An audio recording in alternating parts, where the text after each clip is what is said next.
Yes. Obviously, it has been a barren run for sure, but I don't really believe in superstition or anything like that, but I just feel like my game's in a good spot. I feel like I'm playing well. I feel like I'm creating chances to win regularly. So, it's up to me, really, not stats or not records. It's just about me and playing this golf course this week and creating my chance to win. So, I try not to look outside any deeper than that. Okay, great. Well, we'll open the floor to questions. If you raise your hand, we'll get a microphone to you. Jim, we'll start with you on the left-hand side. Hi, Justin. A lot of people are fancying you this week, and you said yourself that you might well win it. What level of expectation do you put on yourself, and how much pressure do you put on yourself in these situations at a major? Well, you try not. I don't mind expectation. I feel like you got to be a big boy and you got to be able to handle that. And if you want to play at the top level, that's what you got to live with. So, got no problem with that. I think the self-inflicted pressure. To win a tournament, you want to stay as free as possible, as loose as possible. You want to try and keep it as simple as possible as well, because that's when your best golf tends to come out. So, Thursday through halfway through Sunday, that's kind of the mindset, and then you got to click into right now's the time, now's the opportunity, and then it's about finishing it off. So, for me, these next few days, it's about just really trying to get 100, just get as comfortable with my game as possible. I don't feel like it needs to be perfect by any means. I think that's what I've learned over the years. There were many years where preparing for majors, I felt like everything had to be absolutely spot on to do well. US Open was a good example of that. I wasn't really on my best form, but teed off on Sunday with a chance. So, be patient with myself this week as well. But I expect to create an opportunity at some point this week. So, I guess that's the self-belief that I have at the moment, and I'm happy with that. I feel comfortable with that. Okay, next question from microphone number 2. Justin, obviously playing a links course, it's different than playing some of the courses on the PGA Tour or whatnot, and players have to adjust during their practice this week. But given how dry and how fast and firm the course is playing, is practice this week different? Do you think you actually have to practice this specific course a lot more than you would, say, another major championship venue? Well, I think this style of golf, I think I was up here 2 weeks ago playing. I spent 3 days up here. We played in virtually no wind and in 30 degrees heat, so I kind of felt like it was a very neutral look at the golf course. I think we're looking at getting more of the regular westerly breeze that this course, I think, plays best in. So I think the practice rounds today and tomorrow are going to be very beneficial for what we're going to face tournament days. It'll be quite, not easy, but you'll have a good... When the wind's switching every day, a links course can play so completely opposite. You can be hitting 3 irons off a tee one day and drive a 3 iron into the green the next day. So, but I feel like we're going to get a good look at it all week. It's going to play one way, so guys are going to get comfortable with their strategy. Obviously, that's the big question right now: is what that strategy is, and I haven't formulated mine 100% as of yet. So, there are going to be opportunities to hit driver, and maybe an acceptance that fairway from 200 is as difficult as rough from 90 yards. So that's going to be, it could be very much pin placement dependent day to day, where creates the best angle. So obviously playing the Scottish Open last week, I think was very valuable as well, because I had a scorecard in my hand for 4 days playing the kind of golf that we're going to face this week. It was as dry as at Gullen as it is here. So it was great preparation last week in terms of this style of golf. Okay, the next question from microphone number 3 on the right. Hi, Justin. On a scale of 1 to 10, compared to the other courses on the rotation, how difficult would you say Carnoustie is? And without wishing to second-guess your answer, why is it so tough? I'd say it's a 6, 7. I like this golf course. I think it's a fair golf course. I don't see it as tough. I see it as... All links golf courses are tough, but I don't feel like it's much tougher than Birkdale or Muirfield or Turnberry. And those 4 might well be amongst my favourites because I see them as very fair venues. And for me here, you have to hit shots. There are certain creeks and hazards that you need to avoid. You can't always just rely on a bit of luck to get the ball up on the green. You have to hit some quality shots here. But I think especially with where the rough is, with how burnt out it is right now, it's as fair as we've ever seen it. 99, they got a reputation for being incredibly tough because of the setup. And you can make any golf course as tough as you want if it's set up like that, But I think this week we're gonna see some good scores. I think it's going to be the perfect test. If you're playing well, you can score around here. Okay, the next question from the front left. Justin, when you turn up at the Open each year, everybody talks about this could be your year. You kind of get a sense that you have to battle this sense of history. Do you also have to battle this sense of anticipation that you could be world number one if you win this week? And those are kind of two of the obstacles you have to get over. And also, you said you're not superstitious. Third obstacle, perfect. Third obstacle. Put another one up there. Just wondering, you said you're not superstitious. Do you have any kind of pre-match rituals or anything at all that you do?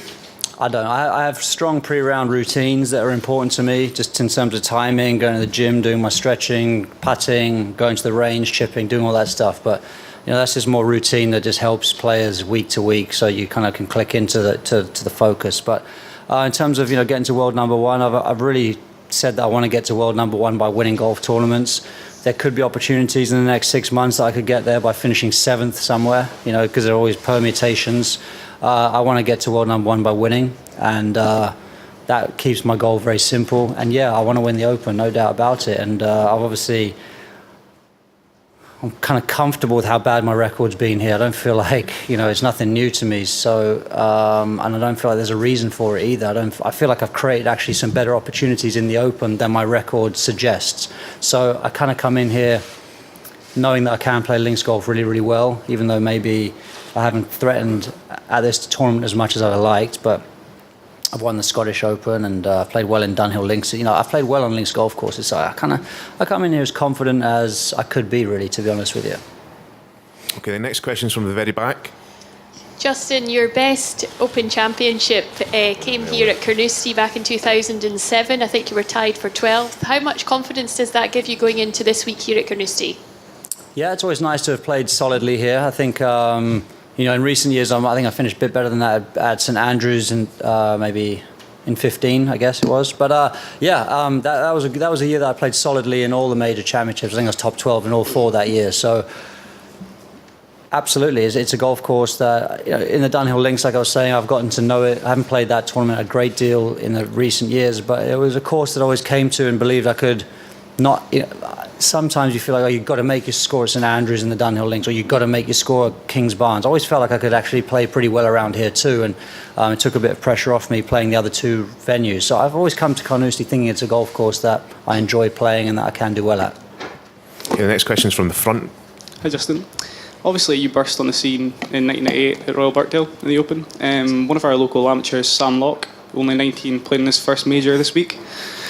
Based on your experience, what do you think he'll learn this week, and how has your experience at your first Open shaped your career?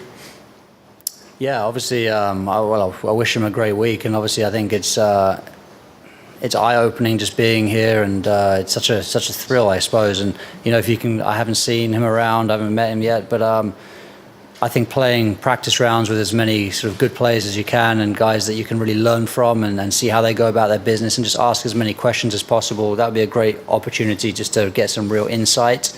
And then on the golf course, I'm sure he's obviously a great player to be here, so believe in yourself, and if there's a moment where you can get on the leaderboard, those are going to be great experiences. So just kind of go in with a Cinderella story and knowing it's possible. I think we always see an amateur do well at some point during the week, and hopefully it can be Sam. Okay, microphone number 1. Yeah, Justin, I would guess that winning the Olympic gold there in Rio was a career moment, but are you a little disappointed, and why do you think maybe since then you haven't fared better in majors? Of course, second at the Masters in 2017, but after that some missed cuts and probably not up to your expectations. And any thoughts, any reason why, and what do you need to do to turn that around here this week? Yeah, I think obviously I changed my swing not long after Rio. My back was still pretty bad, so I think last summer was a byproduct of that. I think since I made that change, I've been top 10, like 17 in my last 22. Augusta was kind of fairly strong again this year at 12th, but it was a 12th. Like worst I could have been was 12th. It was kind of, I still felt very confident that week was a good chance. Obviously, going into a real proper US Open this year. I teed off 1 back going into Sunday. If you give me 1 back going into Sunday on every single major championship I play going forward, I'll be delighted. So I feel like I am beginning to create those looks again, and I'm excited where my game's at. I feel like it's it should perform well in majors coming up. So I don't really see it that way. Just quickly, Matt Kuchar tends to carry his Olympic bronze medal around. Do you ever take the gold medal out, bring it to any tournaments? No, I did for a little while. It was kind of fun for the first few months after I was beginning to sense the boys were getting a bit irritated after 2 or 3 months of doing it. I thought it's enough, But definitely, obviously, when you win a tournament like that, you got 4 years of bragging rights. So it's been a fun deal, but it's resting nice and quietly at home. Okay, John. Justin, if these conditions remain exactly as they are now, what type of player do they favour? I think that's the beauty of it. I don't. It's going to favour a patient one for sure, because even if you play this golf course aggressively, you're going to have ups and downs during the week. You're going to have bad lies. You're going to have shots that do end up in bunkers. You're going to have breaks and bounces that go against you. So I think accepting that is probably the biggest wide sweeping statement, that the player who wins is going to have to be patient with all of that for sure. But I think that's the beauty of this golf course, is that length isn't a necessity, which brings the whole field into it from that point of view. But there are players like Dustin and Brooks who are going to take it on, and should they have a great week off the tee, they can do a lot of damage. So I haven't formulated my game plan yet, and it's probably going to be a mixture of the both. But it's definitely, for me, it's going to be knowing when to attack, and I think it's going to be about good strategy, knowing which pins are your birdie opportunities, which pins to respect. And I think the scoring is going to be, it's not going to be easy, but there are going to be some scores out there to be had. So especially early in the week, if the winds aren't too strong, and I think by the end of the week, if it dries out, I think the RNA, I don't know, if they're going to probably let the greens firm up a hair more than where they're at. And I think with stronger winds forecast over the weekend, I think you're going to see guys have opportunities to score early in the week, and then it'll be pretty tough come the weekend. So that's the perfect major championship scenario, I think. Do you think it's perhaps not a wide open, but an open? Yeah, for sure. I think there's a lot, there's the strength and depth on all the tours right now is getting stronger. And I think on a golf course that is, well known on the European tour, that'll help, but it's playing a little bit different. But I think, links golf can always throw up a surprise. We've seen winners of this championship come out of the blue before as well. So no doubt that makes it very open for sure. Okay, Derek. Justin, I think on Friday it'll be 20 years to the day since you turned pro. I mean, this body of work you've put together over the last few months, is this the best you've ever played? Could you give a one high, one low over that time? And can you think of a better place to celebrate your 20 years? I think definitely the consistency that I'm playing at now is by far the best I've ever had in my career. The sort of like sustaining that level of sort of high play, I think, is a mark of all the hard work and experience, I suppose, and areas of my game that I've improved in, which I'd say is putting, has probably been the biggest area. The high.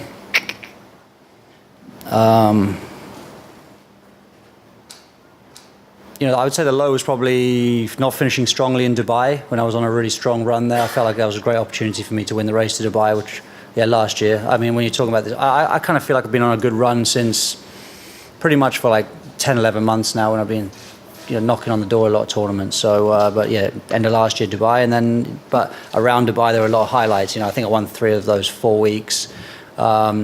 Indonesia was winning by 8, going away from a field was the first time I'd done that. That was obviously a highlight. And then I think that mentality really helped me at the Colonial this year, where I teed off with a 4-shot lead but kept going forward.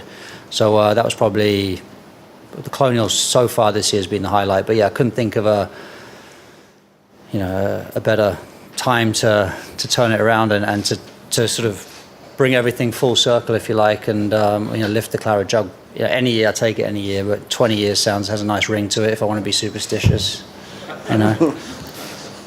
Okay, next question from number 4.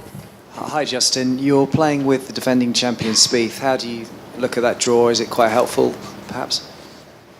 Yeah, no, I saw us playing with Jordan Kiradek, and I hadn't really thought about him being the defending champion, to be honest with you. Clearly he is. But that's not really necessarily on my radar. I feel like the golf course doesn't know who's defending champion or not. That doesn't really come into it, to be honest with you. So much changes in a year. I feel like defending champion really means a lot when you go to the same venue the following year. when you go to a new venue, for me, it doesn't really count for much at all, other than, you know, he knows how to play links golf, and he's prevailed, and there'll be good memories associated with that. But yeah, really good draw for me. I like playing with Jordan a lot, respect his game a lot. I've played with him enough to kind of be able to work off his game a little bit, and also Kiradek too. You know, he's an easygoing guy out there, and got good hands, and he'll hit some fun shots, and, you know, be a fun guy to play with too. Okay, we've got time for 3 more questions. Start with number 1 at the back. Hi, Justin. Obviously, American players have dominated the last sort of few majors. What do you put that down to, and do you think that a European player could win this weekend? Yeah, obviously, I don't know what I put it down to, other than the American boys, you know, in the world rankings and on the golf course, are performing really, really well. And the top end of American golf right now is incredibly strong, and there's a bit of a camaraderie amongst all of them. I know Brooks and Dustin are incredibly close, and then you've got Ricky and Justin Thomas and Jordan are a group who are very close. So, you know, it's all working really well for them. They're spurring each other on. So, you know, I think Tommy clearly he showed how close the Europeans are to challenging that dominance as well. So it's not like we're a mile behind. It's just they're on a great run right now, and there's no reason why a European player shouldn't come through this week. Okay, the question for number 3 at the front. Justin, I wouldn't normally make a habit of putting 2 and 2 together and making 5. But if you were to win the Open this week, would there be a sense of maybe golf's coming home? Got to keep the good feeling going now. Yeah, for sure. You know,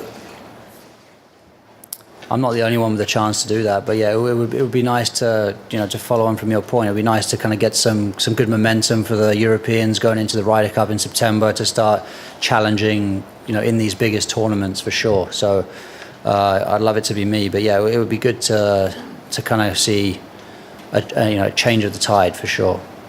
But does that relate to Britain as well? I mean, you know, narrowing it from Europe for a British player. Yeah, I mean, obviously Tommy's got a brilliant chance. Paul Casey's got a great chance. He's been knocking on the door many times recently too. Poulter's always dangerous on links golf courses. You know, obviously Darren Clark won out the blue years ago. Maybe it's sort of like a Westie time as well. So, you know, you just never know. Rory, clearly, always dangerous. You know, he's probably even more dangerous at the minute because he's been a little quiet. I find, like, you know, Rory's always quiet for a while, then he'll kick back into gear. So, yeah, there's lots of great options out there and great opportunities for the boys. Okay, the final question for microphone number 2. Justin, just to follow up on something that you said earlier, how unusual is it that at this stage of a major championship week that you don't have your strategy set? A bunch of players have come in here and said it is kind of a fluid situation and they haven't quite got a grasp on it yet. Well, I think it's always important to go out with some type of plan, but quite often I always start off quite conservative in my game plan, and by the time I get to Sunday, I've changed it dramatically through the week as well. So it is always a fluid situation, and I think until you see the forecast on a links course, you can't really make too much of a. You know, you can play it out the east, you know, in practice, and then it switches to the west, and, you know, it is so different. But I was here, clearly it was firm 2 weeks ago, by all accounts. You know, I've been hearing about guys hitting it in the burn on 18. When I was here, it was like no wind, or if anything, into the breeze. So that didn't seem on. But, you know, it's going to be an important couple of days for me now just to really dial that in. I don't think it's unusual, really, 2 days before to not have 100% of a game plan, to know what I'm hitting on every single tee. But it's also very important to know, you know, I look at the golf course 2 ways for sure. I'll look at it as what's plan A and plan B. You know, I think you need to be able to adapt out there during a week. Okay, everyone, that's all we've got time for. Justin, thanks for your time and good luck. Cool. Thanks, guys. Okay, bud.